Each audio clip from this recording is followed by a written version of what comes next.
أعوذ بالله من الشيطان الرجيم. بسم الله الرحمن الرحيم. تحيتهم يوم يلقونه سلام وأعد لهم أجرا كريما. يا أيها النبي إنا أرسلناك شاهدا ومبشرا ونذيرا وداعيا إلى الله بإذنه وسراجا منيرا وبشر المؤمنين بأن لهم من الله فضلا كبيرا ولا تطع الكافرين والمنافقين ودع أذاهم وتوكل على الله وكفى بالله وكيلا. ما جعل الله لرجل من قلبين في جوفه وما جعل أزواجكم اللائي تظاهرون منهن أمهاتكم وما جعل أدعياءكم أبناءكم ذلكم قولكم بأفواهكم والله يقول الحق وهو يهدي السبيل. ادعوهم لآبائهم هو أقسط عند الله فإن لم تعلموا آباءهم فإخوانكم في الدين ومواليكم وليس عليكم جناح فيما أخطأتم به ولكن ما تأملت قلوبكم وكان الله غفورا رحيما. بسم الله الرحمن الرحيم. الحمد لله رب العالمين ثم الصلاة والسلام على أشرف الأنبياء والمرسلين نبينا محمد وعلى آله وصحبه أجمعين.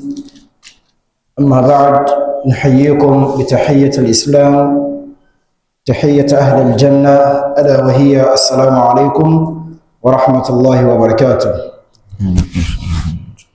dukkan godiya tabbata ga Allah madaukakin sarki, tsira da amincin Allah su tabbata kan fiyayyen halitta annabi Muhammad sallallahu alaihi wasallam da alayensa da mabiyansa da sahabbansa da waɗanda za su bi shi akan gaskiya har zuwa ga ranar ƙarshe. Muna gode ma Allah madaukakin sarki da ya sake dawowa da mu a wannan markaz Imam Lukman Lamin da yake nan Dorawan Na'aba, Kano State, Nigeria, wanda za mu ci gaba da karatun tafsirin Qur'ani wanda muka fara a suratul Naba. Yau Allah ya kawo mu jiya Allah ya kawo mu ƙarshen suratul Nazi'at. Yau za mu tashi a farkon suratul Abasa, wanda sababin nuzulin wannan suran, dalilin saukan wannan suran ita ce lokacin da wannan sahabin nan ya zo wurin annabi Muhammad sallallahu alaihi wasallam. Wannan sahabin nan ya zo wurin annabi Muhammad sallallahu alaihi wasallam, sahabin nan da baya gani, makaho ne, ya karbi musulunci a wannan lokacin, bai dade a cikin musuluncin ba.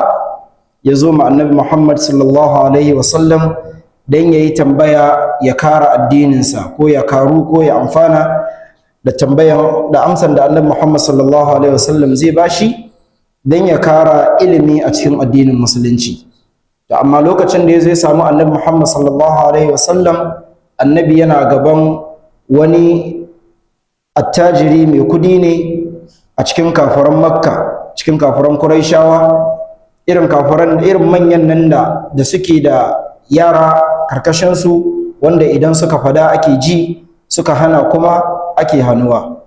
Lokacin annabi yana kan masa wa'azi, yana kiran shi zuwa ga tauhidi, har kusan shawo hankalinsa lokacin wannan makahon nan ya zo yake kokarin karuwa da amsan da annabi Muhammad sallallahu alaihi wasallam zai bashi. Wasu malaman suka ce a lokacin shi ma ya zo ya musulunta. Ya zo a wannan lokacin yana magana, annabi Muhammad sallallahu alaihi wasallam shi ma yana wa'azi ga wannan kafirin. Amshaki ne, mai kudi ne shi, kuma wannan talaka ne kuma baya gani. To da ya zo yake magana yake distracting din annabi Muhammad sallallahu alaihi wasallam, sai annabi ya ɓata rai, ya hada rai a fuskan shi, ya nuna ɓacin rai, kuma ya juya bai kalli wannan makahon nan ba. Sai Allah ya saukar da wannan suran.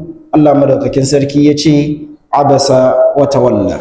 أعوذ بالله من الشيطان الرجيم. بسم الله الرحمن الرحيم.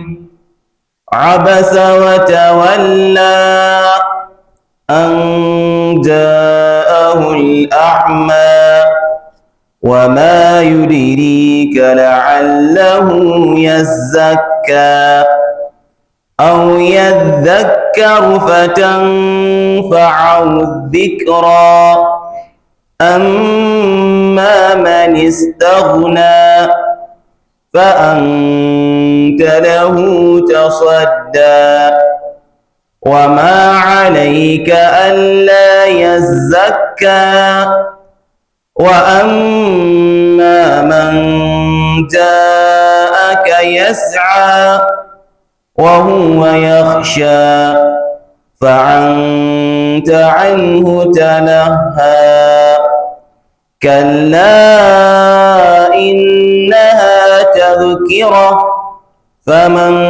شاء ذكره في صحف مكرمة مرفوعة مطهرة بأيدي سفرة كرام بررة.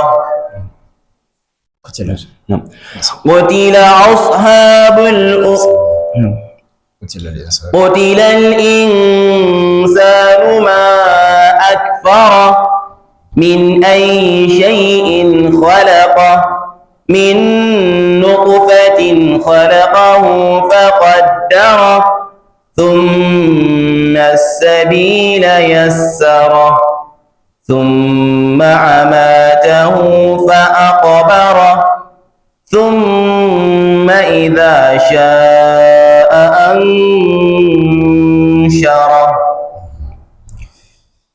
بسم الله الرحمن الرحيم.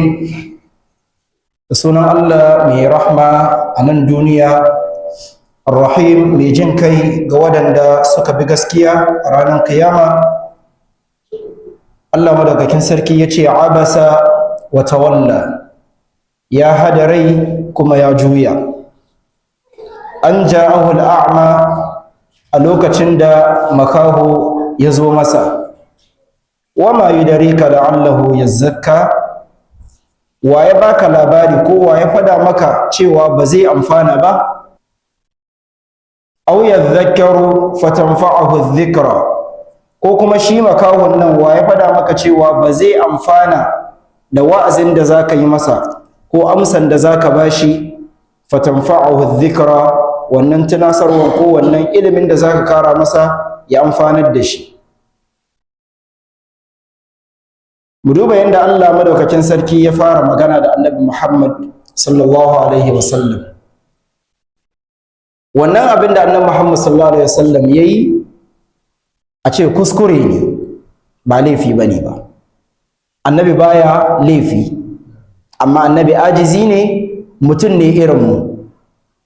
Akwai lokacin da sahabbai suka yi sahun yaki, sai Annabi Muhammad sallallahu alaihi wasallam a cikin wasanni da yake yi da su wani sa'in, sai ya ga ɗaya daga cikin sahabban yana da irin babban ciki haka, babban tumbi, sai ga kaman shi ya fito akan sahun layin da aka yi, sai ga kaman shi yana gaba sai Annabi Muhammad sallallahu alaihi wasallam ya zo ya doki abin hannun shi, ya taba cikin shi, ya ce masa ya koma baya. Ya dan buga cikin haka, ya ce masa ya koma baya. to wannan yayi ne dan su yi dariya. Akwai at-tarwih fil islam, annabi yana iya musu abinda za su yi dariya.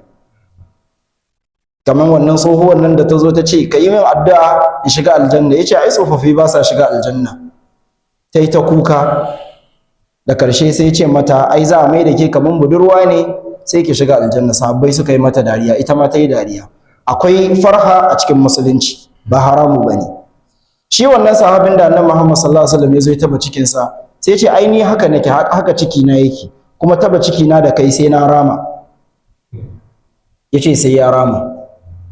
Sahabbai hankalinsu ya tashi, annabi ya shiga cikin sahun, shi ma ya zo ya dauki wannan sandan, da ya zo daidai wurin annabi Muhammad sallallahu alaihi wasallam, cikin sifan annabi ba shi da babban tumbi, dogo ne kuma ba gajeri ba ne. Duk sayin ka in ka zo ya fi ka, duk yawan ku in kuna tsaye shi ake hangowa, kuma ba wai cancan ake hango su irin dogayen nan ne cancan sosai ba. Fari ne shi, gashin shi baki, yana da gemu, yana da kirji haka, yana da shoulders.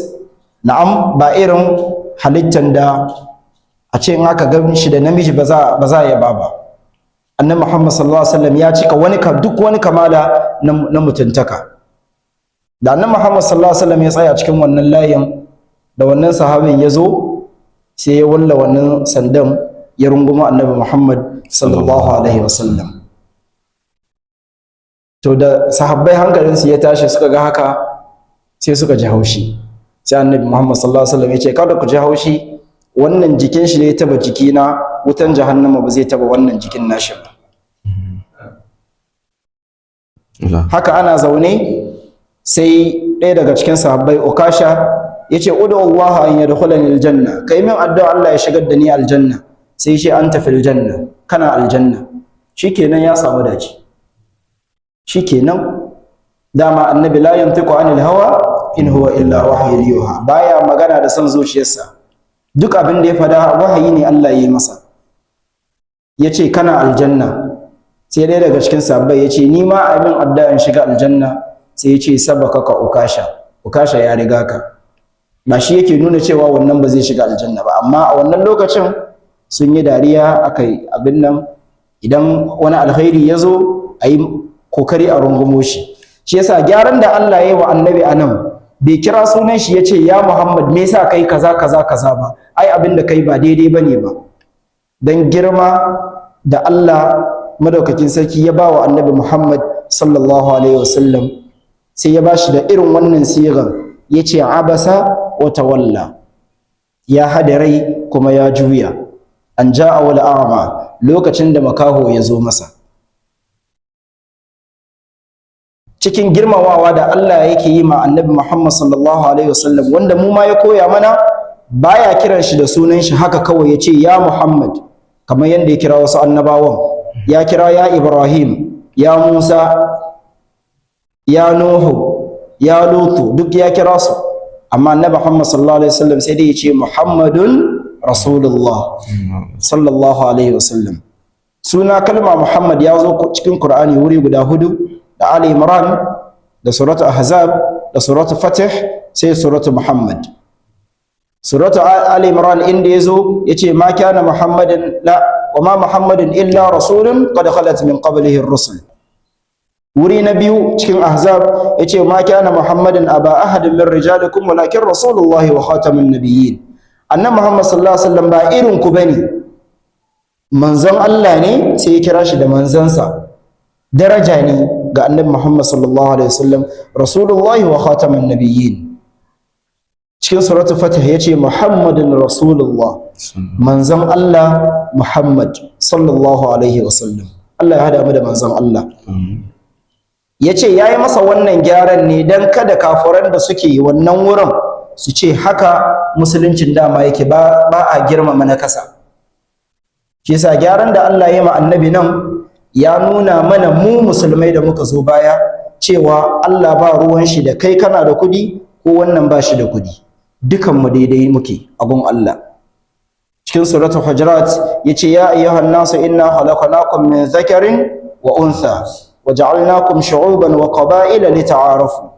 Yace ya ku mutane ni Allah na halicce ku maza da mata waja'alnakum shu'uban muka sanya kuka kasu sashi wa qaba'ila kuma da kabilu daban-daban, akwai Hausa, akwai Fulani, akwai Inyamuri da sauransu. Lita'arafu, na yi wannan hikiman ne don kusan juna, don idan an ga Bature a san wannan Bature ne, idan an ga Indiya a san wannan daga Indiya yake, idan an ga Chinese a san wannan daga China yake. Duk garin da zaka je zaka ga yanayin halittansu da yanayin maganansu da yanayin cin abincinsu daban yake. Lita'arafu, don mu san juna. Sai Allah ya ce inna akramakum indallahi atqakum. Wane ne yafi abun Allah? Shine atqakum, wanda yafi jin tsoron Allah. Shi yasa gyaran da aka yi anan, ko tunatar wanda aka yi ma annabi Muhammad sallallahu alaihi wasallam anan, dan ya nuna ma ragowan kafiran da suke wurin cewa ai Allah ma yana ji da wannan makawon da shi bai ma ga abin da annabi yayi ba. Shi yasa daga wannan lokacin duk sanda wannan makahon ya zo majalisar annabi, sai annabi ya bashi mayafinsa ya zauna kai, ya ce ga wanda Allah ya yi min gyara saboda shi. Irin girmamawa da annabi Muhammad sallallahu alaihi wasallam yake yi ma mutane kenan. Shi yasa ba daidai bane walakanta dan adam, ba daidai bane kai looking down onto dan adam, ka kalle shi kaman ba kowa ba. Kai da kake ganin kake jin kanka kaman wani, wallahi abun Allah zai iya yiwa ya fika, zai iya yiwa ya shiga aljanna ya barka. Shi yasa mu gyara zamantakewan mu, kada ka kalli mutum haka kawai ka rena shi, saboda wanda ya fi abun Allah, Allah kadai ne ya sani. Babu annabi a cikin mu balle ya nuna mana. Allah ya ba mu ikon gyarawa. Ga wanda ya riga ya gyara yana son karin ilimi, to ka kara masa mana. Aw yadhakkara fatanfa'ahu dhikra. Ko shi wannan makahon da yazo kai masa wa'azin, kuma wa'azin ya amfanar da shi. Amma man istaghna, amma shi wannan da ya samu dukiya yake ji yana da kudi, fa anta lahu tasadda, kai a gare shi kaman kana bata lokaci ne. Wa ma alayka alla yazakka, kuma ba akan kai yake ya musulunta ba. Ai duk wani abin da ake bukata da kafiri yake bukata ya san cewa akwai Allah, musulunci gaskiya ne, annabi gaskiya yake yi, an riga an ba su shi. An riga an nuna musu alamomin da ya kamata a ce mutum idan ka kalla ka musulunta, ka mika wuya ga Allah. Ya ce wa ma alaika Allah ya zakka, ba dole ne akan ka ya musulunta ba. Allah ya ce innaka la tahdi man ahbabta walakin Allah yahdi man yasha. Kai ba za ka shiryar da wanda ka so ba, Allah shi yake shiryar da wanda ya ga dama. Laysa alaika hudahum walakin Allah yahdi man yasha. Ba akan ka yake shiryan su ba, kai naka ne ka zo ka ballagar, ka zo ka fada su ji. Idan ka fada wanda yake da rabo yayi imani, to yayi imani, wanda kuma ba shi da shi ba dole bane ba akan ka. Wa ma alaika Allah yazakka. Wa amma man ja'aka yas'a, amma wannan da yazo maka yana so ya karu, wa huwa yakhsha, kuma yana jin tsoron Allah, fa anta anhu talaha, kuma kai a gare shi ka juya. Kalla innaha tadhkira, wannan tuni ne ake maka dan ka gyara. Faman sha'a dhakara, wanda ya ga dama ya runguma ya karbi gaskiyan. Allah ya riga ya rubuta alamomin da ke nuna cewa akwai wanda ya halitta fi suhufin mukarrama, a cikin wannan littafin nan mai girma, marfu'atin mutahhara, wannan lauhin mahfuz kenan, marfu'atin mutahhara, wanda aka kai shi sama, wanda yake da tsarki, bi aidi safara, yana hannun masu rubutu, mala'iku kenan, kiramin barara, waɗanda suke da karama kuma suke biye ma Allah, suke yin abinda Allah ya sa su yi, su hannu akan abinda Allah ya hane su. Mala'iku kenan, la ya'suna Allah ma amarahum wa yaf'aluna ma yu'marun. Allah madaukakin sarki yace kutilal insanu ma akfara, yace an yaki mutum, an tsine ma mutum, Allah an ci mutum. Wani mutumi kenan? Kafiri, ba kowane mutum ba. Ma akfara, kamar nan ma istifham ne, ma da ake tambaya da shi ne. Ma akfara, me ya kafirtar da shi? Me yasa ba zai musulunta ba? menene ba suke bukata kuma don su karu? Me mutum yake jira ya gani ya musulunta? Me kafiri yake jira ya gani ya mika wuya ga Allah? Me mujrimai suke jira su gani don su gyara? Kutilal insan, an yaki irin waɗannan mutanen. Allah ya ɗebe albarkan shi a tattare da su. Min ayyi shay'in khalaqa, Allah yake tambayan su min ayyi shay'in khalaqa, da me aka halicce su? Me mutum yake ji ma? Wane mutum? Wane kai? Da me kake ji? Da me kake takama? Allah yana tambaya min ayyi shay'in khalaqa, da me aka halicce ka? Min nutfatin khalaqahu faqaddara, daga ruwan mani aka halicce mutum. Wannan ruwan nan wanda idan ya taba jikinka kana so ka wanki, kana jin kyankyamin shi, to wannan shine mutum. Min nutfatin khalaqahu, daga nutfa, daga wannan ruwan Allah ya halicce sa, faqaddara, sai ya kaddara duk wani abin da zai zo yayi a nan duniya. Ya kaddara arzikinka, ya kaddara adadin shekaru da zaka zo ka yi nan duniya, ya kaddara abin da zaka ci, ya kaddara shaqiyyin ne kai aw sa'idun, dan aljanna ne ko dan wuta ne kai, Allah ya kiyaye. A cikin hadisi annabi Muhammad sallallahu alaihi wasallam yace ana hadakum yujma khalquhu fi batni ummihi 40 yawman nutfa. Ɗaya daga cikin ku ana gama halittansa a cikin cikin mahaifiyarsa kwana 40 yana wannan ruwan mani. Thumma yakuna alaqatan mithla dhalik, sai ya koma ya zama kaman gudan jini a kwana 40. Bayan yayi kwana 40 a wannan matsayin ruwan, a matsayin wannan ruwan, bayan kwana 40, kwana 80 kenan, ya koma ya zama gudan jini. Thumma yakuna alaqatan mithla dhalik, mudghatan mithla dhalik, sai ya koma ya zama wani tsoka bayan irin haka, bayan kwana 40 kenan a cikin kwana 120 Allah yake gama halittar dan adam, ka riga ka zama mutum. Thumma yursalu ilayhi ruh, sai a aiko masa mala'ika yazo ya bashi rai, yazo ya saka mishi rai. Wa yu'mar bi 4 kalimat, sai a rubuta masa abubuwa guda 4, bi katbi rizqihi wa ajalihi wa shaqiyyun aw sa'idun. Sai a rubuta masa arzikin da zai zo ya yi amfani da shi a nan duniya, daidai da pampers da za a fara saka ma mutum a ranar da ya fito duniya, an riga an rubuta wannan kudin. Har abin da za a lullube shi da shi, likafani, an riga an rubuta wannan cikin arzikin da zai zo ya amfana da shi a nan duniya, ko zai zo ya samu. Shi yasa ba dabaranka bane abin da kake da shi yau, Allah ya riga ya rubuta. Kada ka daga hankalinka, abinda Allah ya riga ya rubuta zaka samu, zaka same shi nan gaba. Allah, muna magana da ɗaya daga cikin laborori wancan satin, suna aiki, muka je filin gas.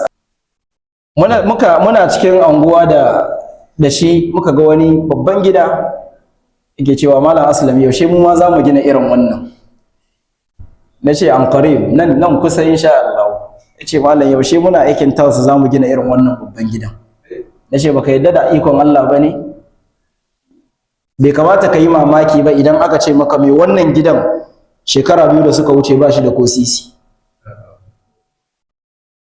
Cikin 'yan mintuna ne kaɗan, nawa suka yi dukiya da yawa kuma kafin su mutu suka koma ba su da komai. Nawa kuma ne ba su da komai a cikin 'yan mintuna Allah ya kawo wani arziki, ya kawo wani albarka cikin kasuwancinsu, ya bunkasa dukiyansu.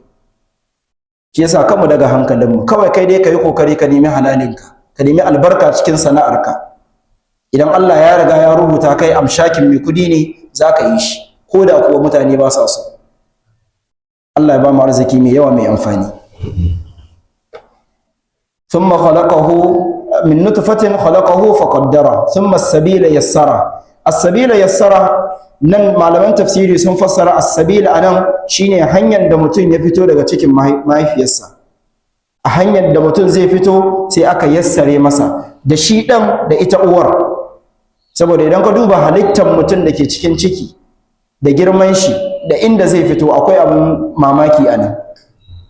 Sai Allah a cikin hikimarsa sai ya yassare ma mahaifiyar da shi ma yaron wurin fitowa. Da kai ake fara fitowa. Idan da zai fito daga ciki ya fito da wani bangare daban, to akwai matsala. To cikin hikiman Allah da ikon Allah yace thumma sabila yassara, hanyar da ya fito sai muka yassara, muka sawwala ma mahaifiyarsa, ya fito cikin sauki. A wani tafsirin malamai suka ce as-sabila yassara thumma sabila rushdi, hanya madaidaiciya Allah ya yassare masa dan ya musulunta. Bayan ka fito sai Allah ya yassare maka, ya baka dalilai, ya baka ayoyin da idan ka kalla zaka yadda da manzannin da suka zo maka, ko zaka yadda da Allah ka karbi musulunci. Allah ya yassare mana duk wani alama da yake nuna cewa akwai wanda ya halitta ka karbi musulunci, ya baka shi.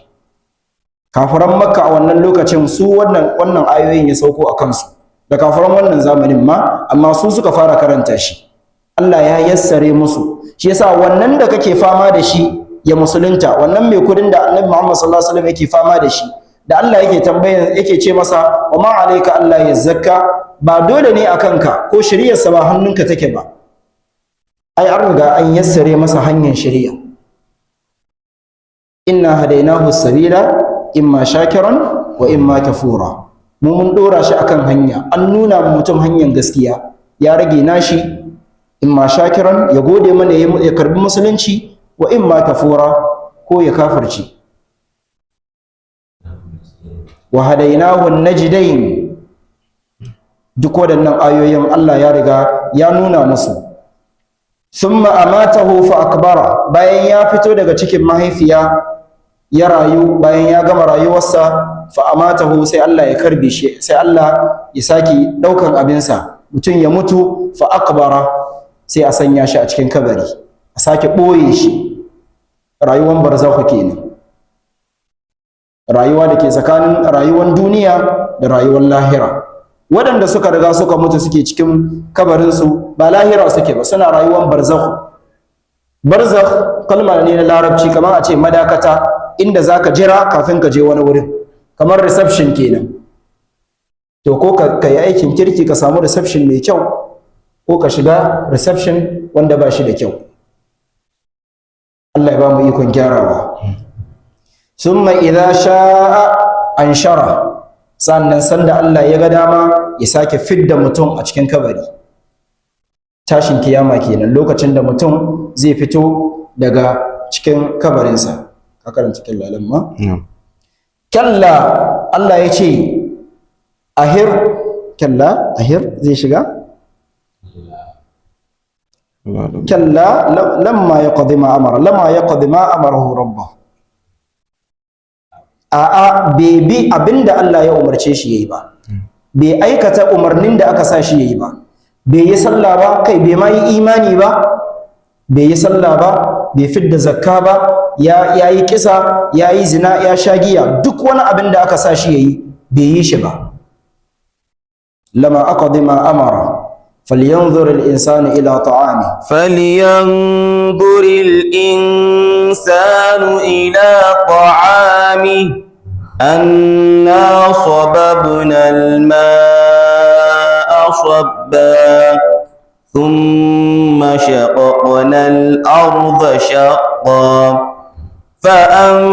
فأنبتنا فيها حبا وعنبا وقضبا وزيتونا ونخلا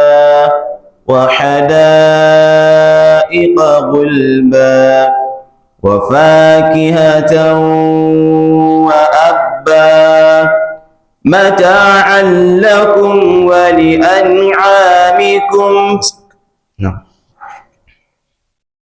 Allah madaukakin sarki ya ce falyanzur al-insanu ila ta'ami. Idan muka duba daga suratul naba, suratul nazi'at, suratul abasa, duk Allah yana magana ne akan tauhidi, akan abinda mutum zai kalla ya imani. Tun daga suratul naba, nazi'at ga abasa mun shigo, Allah yana nuna mana alamomin da ke nuna cewa ai akwai wanda ya halitta. To wanda ya halicce ka, ya maka waɗannan ni'iman da zamu karanto su gabaki daya, ba shi ya kamata ya cancanci ibada ba, ka bautata masa ba, ka yi imani da shi ba? Amma sai suka kauce, suka je suna bauta ma wani Allah. Wasu na bautan rana, wasu suna bautan duwatsu, wasu suna bautan wuta, wasu suna bautan dabbobi, wani yana bautan bishiya. kai wasu suna bautan mata ma.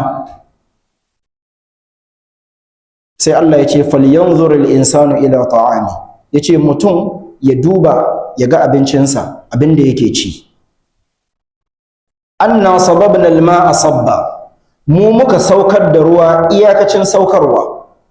Hadari ya sauko ko ruwan sama ya sauko, malam kaga bambancin Hausan mu da naku ko? Mu a can idan aka ce ana hadari to ana ruwan sama kenan. Nan kuma hadari ainihin Hausa shine hadari idan ya hadu. Gajimari na'am. Anna sababna al-ma'a sabba, mu muke saukar da ruwa iya saukarwa. Thumma shaqaqna al-arda shaqqa, sai mu tsaga kasa iyakacin tsagewa. Fa ambatna fiha habba, sai mu fitar daga cikin wannan kasan abinci, kama daga shinkafa, wake, masara, duk wani abin da ake aunawa na abinci shine habba. Bayan Allah ya saukar da ruwa a kasa, ai da ka saka kwayan shinkafa a kasa ko da ka shuka masara ko wake a kasa, idan babu wanda yake halitta da bai kamata ya fito ba, kawai zaka buda ne ka sake cire wakenka. Amma da ka saka sai Allah ya saukar da ruwa ko ya baka ruwa ka zuba, sai ya fitar maka da dubannin abin da ka shuka.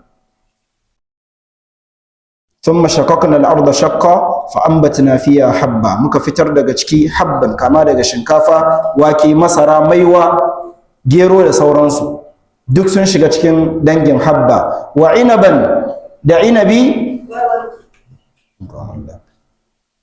wa inaban kuma ana fitar da a cikin kasa inab. Allah ya yi amfani da inabi a nan ne don ya nuna mana kayan marmari, ya tsaya ma kayan marmari, kama daga inabi, tuffaha, duk wani abin da muke ci da yake da zaki ya shiga cikin dangin inab a nan.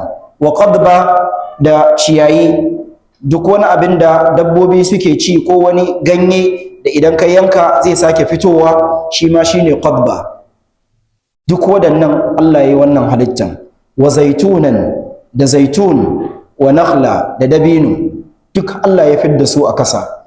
Wa hada'iqa gulba, da jeji ko da lambu gulba wanda ya mamaye ko ina, forest kenan. Wannan yayi mana ne dan ya taimaka ma rayuwarmu. Scientists sun bincika suka ga cewa wannan bishiyun nan su suke ba mu oxygen da muke shaka, mu kuma wanda muke fitarwa carbon dioxide, su ma da shi suke amfana, suke samun abinci. Oxygen idan babu shi mutum zai mutu. Carbon dioxide idan babu shi bishiya ba za ta fito ba. To kaga wannan ikon Allah ne. Muna amfanar da su, suna amfanar da mu. Halitta ne, ba wanda yayi wannan sai Allah. Aikin Allah ne. Wa fakihatan wa abba, da fakiha kama daga tuffaha, duk wani nau'i na fruit ya shiga cikin fakiha. Ay fakiha ma yatafaqqahu fi al-insan min tabayyin wa inabin wa rumman wa ghayr dhalik, wa abban ma ta'kuluhu al-baha'im wal an'am. Abba shine abinda dabbobi suke amfana da shi, su ma suke ci. Duk wannan nau'in abincin Allah ne ya azurta mutum da shi. Yace mata'an lakum, ya shirya waɗannan ne don mu more, wali an'amikum, da dabbobinmu. Da Allah baya son mu da ba zai mana wannan ba. To wannan ni'ima da Allah ya yi mana, sai mutum ya duba shi ma ya bautata masa, saboda shi ya cancanci a bautata masa ba waninsa ba. Na'am.